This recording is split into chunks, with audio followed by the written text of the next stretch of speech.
class. So students, as we are studying chapter 10, that is reaching the age of adolescence. In our previous lecture, we have discussed about various changes that we can see at puberty. Today, we will discuss about role of hormones in initiating reproductive functions. यानी कि आज हम discuss करेंगे कि किस तरह से reproductive functions की शुरुआत करने के लिए हार्मोन्स का क्या रोल रहता है. Endocrine glands release hormones into the blood stream to reach a particular body part called target site. So students, as I told you, जो एंडोक्राइन ग्लैंड है वो क्या करता है, सिक्रेशन करता है केमिकल सब्सटेंसेस की, जिन्हें हम हार्मोन्स कहते हैं. और ये जो एंडोक्राइन ग्लैंड है वो हार्मोन्स के सिक्रेशंस इनसाइड द बॉडी करता है. और ये एंडोक्राइन ग्लैंड्स जब हार्मोन्स को रिलीज़ करता है ब्लड स्ट्रीम में, तो जो हार्मोन्स हैं वो पर्टिकुलर बॉडी पार्ट, यानी कि उन हार्मोन्स को जहाँ तक पहुँचना है, हमारे बॉडी के जिस पार्ट तक पहुँचना है वहाँ तक जो है ब्लड लेके जाता है. और जहाँ पर उन्हें पहुँचना होता है उसे हम क्या कहते हैं, target site. Okay, the target site responds to the hormones. और जब हार्मोन्स टारगेट साइट में पहुँच जाते हैं तो टारगेट साइट उन्हें रिस्पॉन्ड करती है. There are many endocrine glands और ductless glands in the body. हमारी बॉडी में बहुत सारे एंडोक्राइन ग्लैंड्स हैं, या फिर हम जिन्हें डक्टलेस ग्लैंड्स कहते हैं. डक्टलेस इसीलिए क्योंकि इनमें कोई पाइप नहीं होती, ये डायरेक्टली जो है अपनी सिक्रेशन ब्लड में करते हैं और फिर ब्लड जो है हार्मोन्स को बॉडी पार्ट्स तक पहुंचाता है. बच्चों, ये जो एंडोक्राइन ग्लैंड्स है ना, इसमें बहुत सारे ग्लैंड्स आते हैं, जैसे कि pituitary gland, thyroid gland, adrenal gland, ये सारे जो है इसमें आते हैं. इनके बारे में डिटेल में हम नेक्स्ट लेक्चर में पढ़ेंगे. तो क्या होता है कि जब पिट्यूटरी ग्लैंड हार्मोन्स रिलीज़ करता है तो वो टेस्टिस और ओवरीज को स्टिमुलेट करते हैं. स्टिमुलेट यानी कि प्रोत्साहित करते हैं कि वो क्या रिलीज़ करे, टेस्टोस्टेरोन मेल में, यानी कि टेस्टिस जो है टेस्टोस्टेरोन रिलीज़ करे, और जो ओवरीज है वो एस्ट्रोजन रिलीज़ करे फीमेल में. जब ये रिलीज़ हो जाते हैं तो ये ब्लड के थ्रू जो है पार्ट्स ऑफ बॉडी यानी कि टारगेट साइट तक पहुंचते हैं. देन जो हार्मोन्स हैं वो स्टिमुलेट, प्रोत्साहित करते हैं बॉडी में जो चेंजेस आनी होती है ना उन्हें. तो आपको समझ में आ गया होगा कि कंक्लूजन ये निकला कि जो बॉडी में चेंजेस आती हैं प्यूबर्टी के टाइम पे, वो किसकी वजह से आती है, हार्मोन्स की वजह से. ओके, तो बेसिकली होता क्या है कि जो टेस्टिस और ओवरीज है वो सेक्स हार्मोन्स को सिक्रेट करती है, जिनके बारे में हमने प्रीवियस लेक्चर में डिस्कस किया कि सेक्स हार्मोन्स की वजह से सेकेंडरी सेक्सुअल कैरेक्टर्स आता है, मेल एंड फीमेल में कैरेक्टर्स आते हैं. Further the sex hormones are under the control of hormones from the pituitary gland.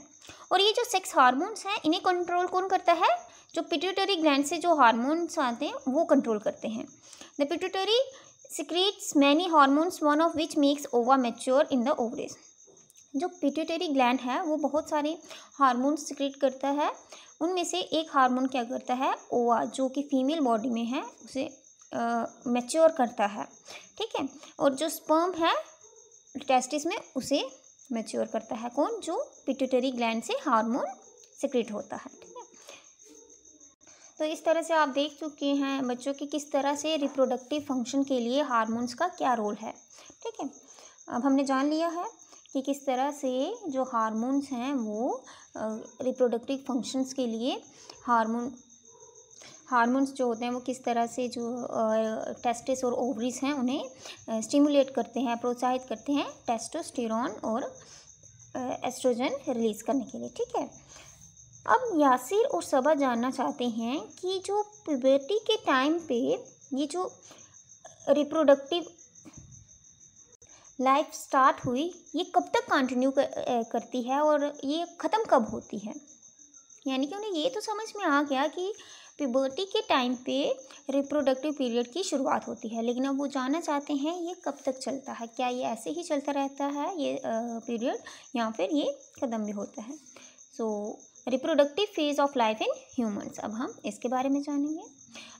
Adolescents become capable of reproduction when their testes and ovaries begin to produce gametes. जो adolescents हैं वो reproduction के लिए capable कब होते हैं? जब उनकी टेस्टिस और ओवरीज गैमेट्स प्रोड्यूस करने लगती हैं। गैमेट्स क्या होते हैं? रिप्रोडक्टिव सेल, यानी कि मेल में स्पर्म और फीमेल में ओवरीज प्रोड्यूस होना स्टार्ट हो जाती है, तो जो एडोलसेंट्स हैं वो रिप्रोडक्शन के लिए कैपेबल हो जाते हैं। The capacity for maturation and production of gametes lasts for much longer time in males than in females. और जो गैमेट्स को प्रोड्यूस करने की कैपेसिटी है वो मेल्स में ज़्यादा समय तक रहती है as compared to females. In female the reproductive phase of life begins at puberty. Females में रिप्रोडक्टिव फेज है जो लाइफ का, वो कब शुरू होता है? At the age of 10 to 12 years की एज में स्टार्ट हो जाता है। और जनरली जो है ये ख़त्म कब होता है? At the age of approximately 45 to 50 years तक ये जो रिप्रोडक्टिव फेज है फीमेल की लाइफ में ये ख़त्म हो जाता है। The ova begin to mature with the onset of puberty. One ova matures and is release by one of the ovaries.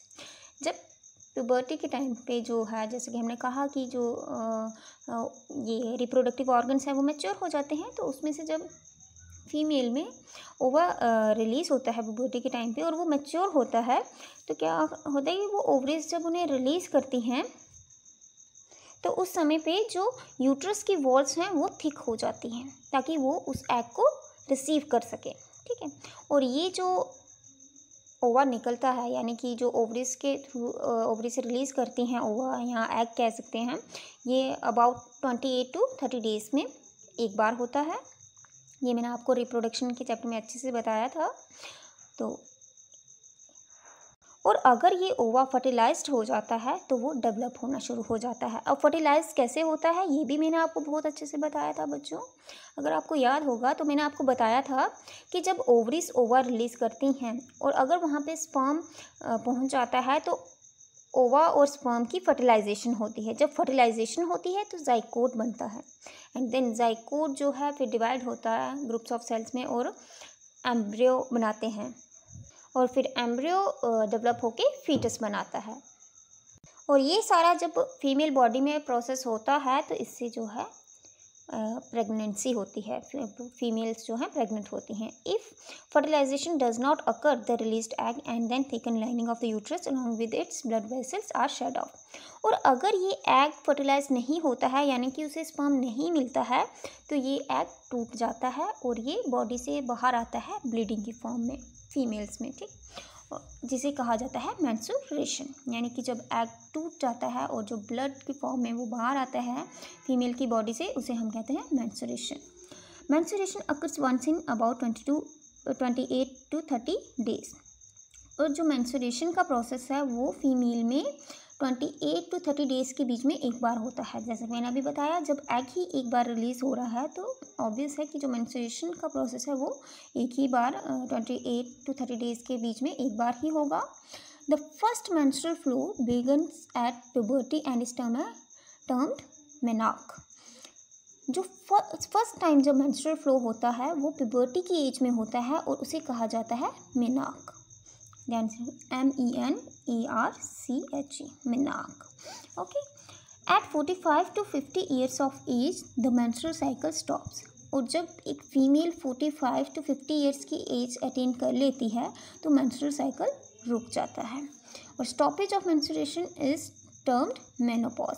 और जब मेंस्ट्रुएशन स्टॉप करती है उसे कहा जाता है मेनोपॉज। तो अब आप याद रखिएगा कि जब मेंस्ट्रुएशन स्टार्ट होती है उसे कहा जाता है मेनार्क और जब स्टॉप करती है उसे कहा जाता है menopause. Okay. Initially menstrual cycle में भी इरेगुलर। स्टार्टिंग में जो ये मेंस्ट्रुअल साइकिल होता है फीमेल्स में ये इरेगुलर भी हो सकता है। ज़रूरी नहीं है कि 28 to 30 डेज़ में ही हो जाए। कभी सम टाइम ये 35 डेज़ ले लेता है, सम टाइम 45 डेज़ ले लेता है, लेकिन कुछ समय बाद ये रेगुलर हो जाता है, यानी कि 28 to 30 डेज़ के बीच में वंस टाइम ये होता ही होता है गर्ल्स को। अब सबा क्या कह रही है, ये सब जानने के बाद सबा ने कहा कि इट मीन्स कि जो रिप्रोडक्टिव लाइफ है वीमेन में वो मेनार्क से मेनोपॉज तक रहती है। ठीक, बिल्कुल सही कहा सबा ने कि जो रिप्रोडक्टिव लाइफ है वीमेन में वो कहाँ से कब तक चलती है, menarche to menopause. Okay. Menstrual cycle is controlled by hormones.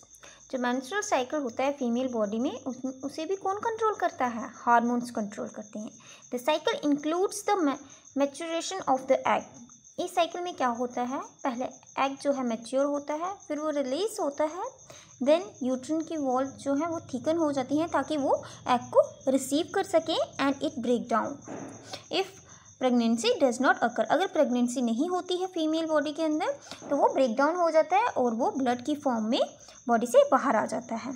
In case the egg is fertilized it begins to divide and then get embedded in the uterus for further development.